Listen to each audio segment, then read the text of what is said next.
Hello friends, मैं सुनील शर्मा और आप सभी का एमबीबीएस बायोलॉजी क्लासेस में स्वागत है। चलिए आज की वीडियो में जैक बोर्ड के क्लास 12 के 2010 के क्वेश्चन बैंक का जो ऑब्जेक्टिव क्वेश्चन होगा, मतलब 1 नंबर वाले, उसको सॉल्व करते हैं। ठीक है, चलिए। तो इसमें पहले बॉटनी, उसके बाद जूलॉजी। चलिए, तो 2010 का बात कर रहे हैं, ये जैक बोर्ड के हैं। ठीक है, चलिए। तो इनमें बॉटनी पहला सवाल है। तो पहला सवाल इनका है कि बीटी किस फसल से संबंधित है। सवाल क्या है? कहता है कि बीटी किस्म, मतलब वैरायटी, किस फसल से संबंधित है। ध्यान दीजिएगा, बीटी जो है, ये बीटी जो वैरायटी है वो किससे संबंधित है, आपको बता दें। ये जो बीटी जो किस्म है वो संबंधित है कॉटन से, जिसको आप बोल सकते हैं कपास, है ना। कपास से संबंधित कॉटन, है ना। तो आपको जैसे मतलब बीटी कॉटन, है ना, बहुत इंपॉर्टेंट सवाल है। बीटी कॉटन, तो ये जो बीटी जो है बैसिलस थ्रूनजिएंसिस, ये पूरा नाम हुआ उसका, बीटी उसको बोलते हैं। बैसिलस थ्रूनजिएंसिस एक बैक्टीरिया है, उसी को बोलते हैं बीटी, है ना। और वो बैसिलस थ्रूनजिएंसिस जो बैक्टीरिया होता है, इसके बैसिलस थ्रूनजिएंसिस बैक्टीरिया को दुनिया का पहला बायोपेस्टिसाइड कहा जाता है। पहला बायोपेस्टिसाइड का मतलब ऐसा, मतलब क्या यहां पर बात कर रहे हैं कि ऐसा जीव जिनका उपयोग कीट पतंग को मारने में किया जाता है, तो उसे बायोपेस्टिसाइड कहते हैं। उदाहरण के तौर पर आपको ऐसे बता रहे हैं कि पेस्टिसाइड किसको कहते हैं, मतलब कीड़ा मारने की दवाई। पेस्टिसाइड मतलब कीड़ा मारने की दवाई। तो यहां पर जिंदा कीड़ा को मारेगा, जिंदा जीव कीड़ा को मारेगा, वही बोले, तो वही है बीटी, है ना। तो बोले दुनिया का पहला जो बायोपेस्टिसाइड है, उसी का नाम है बैसिलस थ्रूनजिएंसिस। बैसिलस थ्रूनजिएंसिस उसी को कहते हैं बीटी, है ना।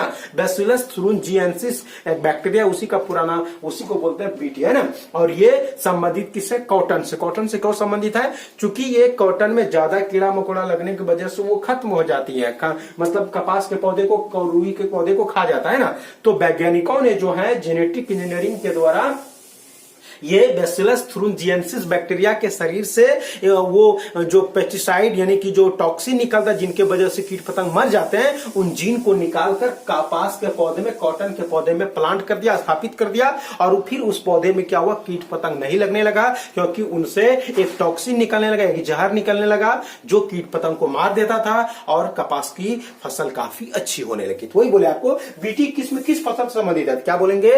तो कॉटन से। किससे बोले? कॉटन। चलिए, तो आपको हम यहां पर 1 नंबर का सॉल्व कर दिए हैं। अब दूसरा नंबर पर सवाल पर बात करना है। कहता है किसने सुपर बग की खोज किया था। सवाल है कि किसने, ध्यान दीजिएगा, किसने सुपर बग का खोज किया था।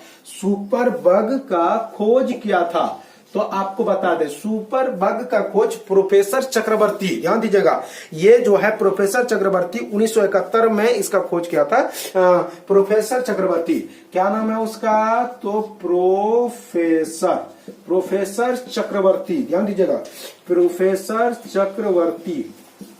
इन्होंने जो है, प्रोफेसर चक्रवर्ती ने जो है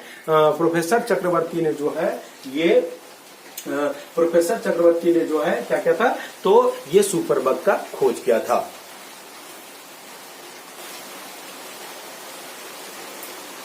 चलिए, थोड़ी बारिश होने लगा है अभी।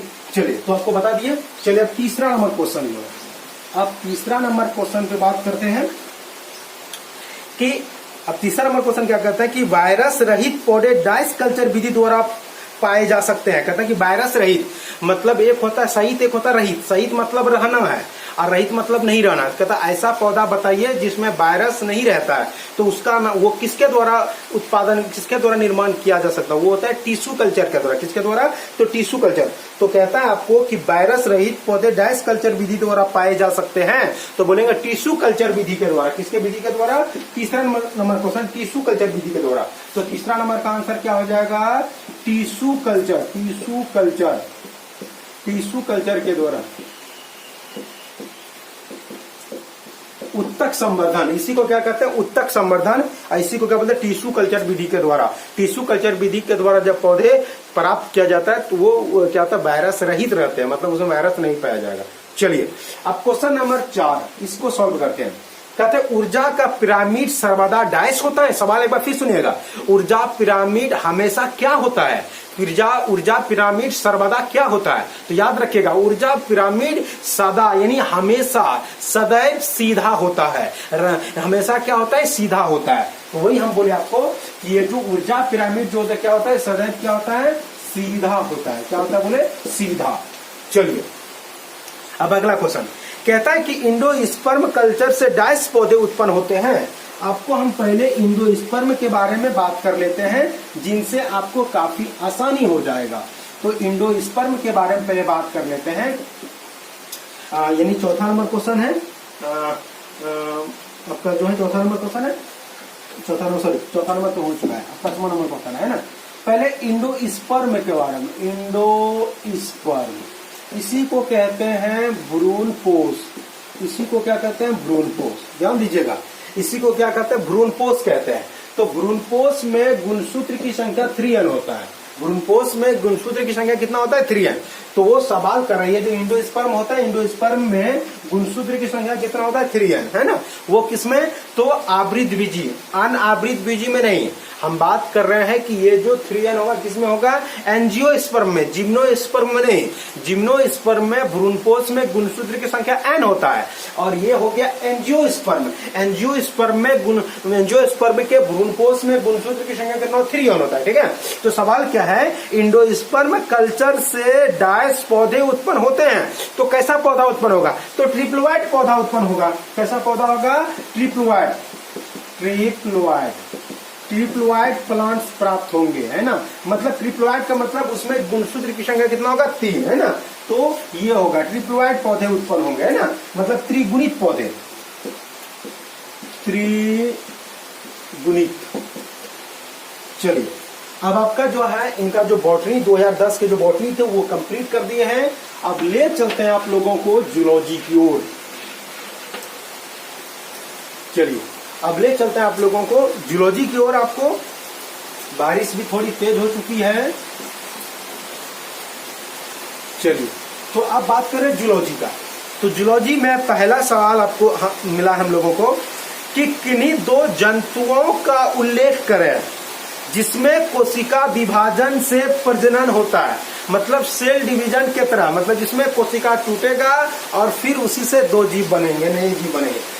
किन्हीं 2 जंतुओं का उल्लेख करें जिसमें कोशिका विभाजन से प्रजनन होता है। तो आराम से हो जाएगा।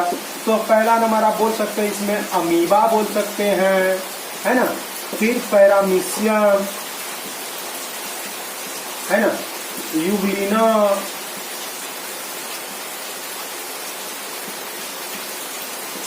तो इस तरह के। तो आप अमीबा पैरामीशियम 2 ही काफी है। तो क्या बोलेंगे? तो अमीबा और पैरामीशियम।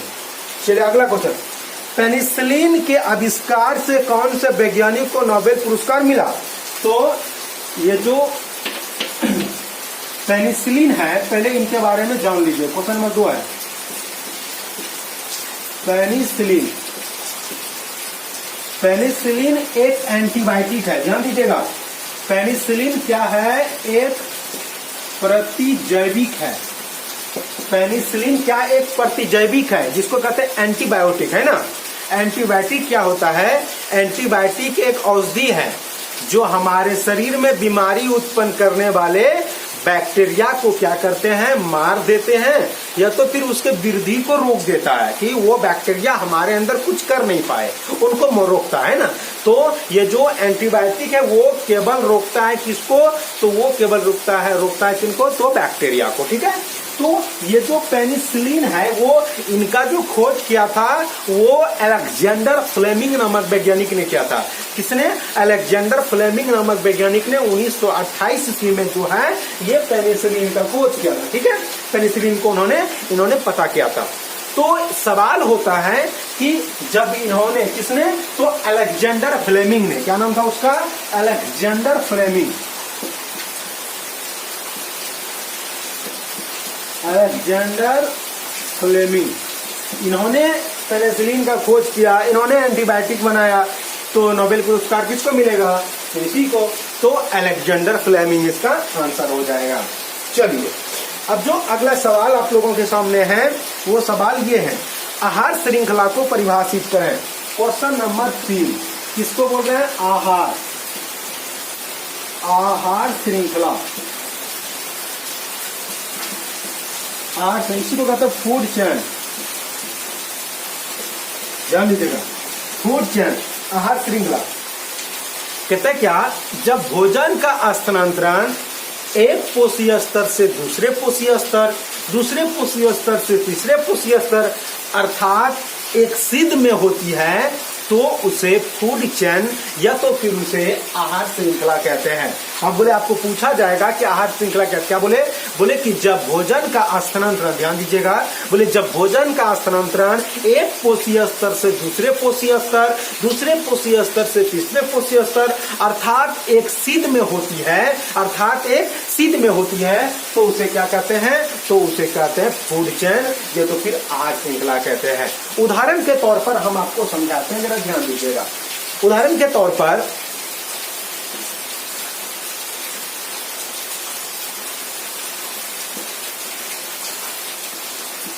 हरी घास है, ध्यान दीजिएगा। इस हरी घास को कौन खाएंगे? तो टिड्ढा खाएंगे, इसी को ग्रास हॉपर कहते हैं ना। आखिर इस टिड्ढा को कौन खाएंगे? तो मेंढक खाएगा। फिर इस मेंढक को कौन खाएंगे? तो सांप खाएंगे, जिसको स्नेक कहते हैं। फिर इस स्नेक को कौन खाएंगे? तो मोर खाएंगे, जिसको पीकॉक कहते हैं, है ना। तो देखिए, एक सिंध में चल रहा है, तो इसी को कहा जाता है आहार श्रृंखला, इन्हें फूड चेन कहते हैं। ठीक है, चलिए अब आपका जो अगला सवाल इसमें दिया हुआ है, क्वेश्चन नंबर 4, थोड़ा इसको मिटा ले, आप लोग इसको स्क्रीन पर ले सकते हैं। चलिए, अब आपका जो अगला सवाल है उस पर जब बात करते हैं, थोड़ा बारिश भी थोड़ी तेज हो चुकी है ना। चलिए, तो अगला सवाल है, ओजोन छिद्र क्या है? कहते हैं कि ओजोन डिप्लीशन क्या है। ऐसे इस पर लॉन्ग क्वेश्चन में इस पर पूरी चर्चा करेंगे। ऐसे फिलहाल आप थोड़ा जान लीजिए, बारिश थोड़ी तेज हो गई है। तो ओजोन डिप्लीशन, देखिए हमारी पृथ्वी है, तो समताप मंडल, ध्यान दीजिएगा कि समताप मंडल में जो है वहां पर जो है ओजोन परत रहता है, ओजोन गैस का एक लेयर रहता है। ओजोन गैस का क्या रहता है? लेयर। तो सवाल है कि ओजोन छिद्र क्या है? तो ओजोन परत का लेयर रहता है। ठीक है, तो ये जो ओजोन परत का जो लेयर रहता है वो बना हुआ समताप मंडल में। तो आपको बता दें, हमारे पृथ्वी पर बहुत विलासता संबंधित वस्तुओं का उपयोग हो जा रहा है बड़े पैमाने पर। उससे भारी मात्रा में CFC नामक गैस निकलती है ना, क्लोरोफ्लोरोकार्बन, है ना। तो वो जो क्लोरोफ्लोरो जो कार्बन है, तो उसमें जो क्लोरीन रहते हैं वो जो है वो गैस से अभिक्रिया O3 से, ओजोन से अभिक्रिया करके उनके स्तर को पतला, देखिए यहाँ पर कितना मोटा है, और इनको क्या कर देगा? इनसे अभिक्रिया करके ये लेयर कर देगा, इतना पतला कर देगा। देखिए कितना पतला हो गया। तो ये जो लेयर जो पतला हो गया, इसी को कहते हैं ओजोन छिद्र। ओजोन छिद्र, या तो फिर इसी को क्या कहते हैं? Ozone depletion. ठीक है, तो वही बोले आपको कि आपको पूछा जाएगा कि ओजोन छिद्र क्या है। वही बोले आपको CFC जो है, CFC नामक जो गैस है, उसके द्वारा ओजोन से अभिक्रिया करके ओजोन के स्तर को कम कर देना ओजोन छिद्र या ओजोन डिप्लीशन कहलाती है। ठीक है, चलिए आपका जो है ये आपका क्वेश्चन 4 नंबर था वो सॉल्व कर दिया। 5वां नंबर है, MMR का पूरा नाम लिख लें और IMR का नाम लिख लें। तो MMR का पूरा नाम समझ देते हैं, measles, mumps and rubella vaccine. ठीक है, और दूसरा नंबर है IMR का। IMR का पूरा नाम होता है इन्फेंट मोर्टालिटी रेट। ठीक है, चलिए आपको बता दें MMR का क्या होता है, मेसल्स, मम्प्स, जान लीजिए, एंड रूबेला वैक्सीन। क्या बोले MMR का, क्या बोले measles, mumps and rubella vaccine. इसका MR का इन्फेंट मोर्टालिटी रेट, ये इसका पूरा नंबर है। ठीक है, चलिए तो दोस्तों आप लोगों का 2010 का कंप्लीट हो गया और ये आपका जितने भी इनमें थे वो सब सॉल्व कर चुके हैं। अब मिलते हैं 2011 के जैक बोर्ड के क्वेश्चन में। चलिए धन्यवाद।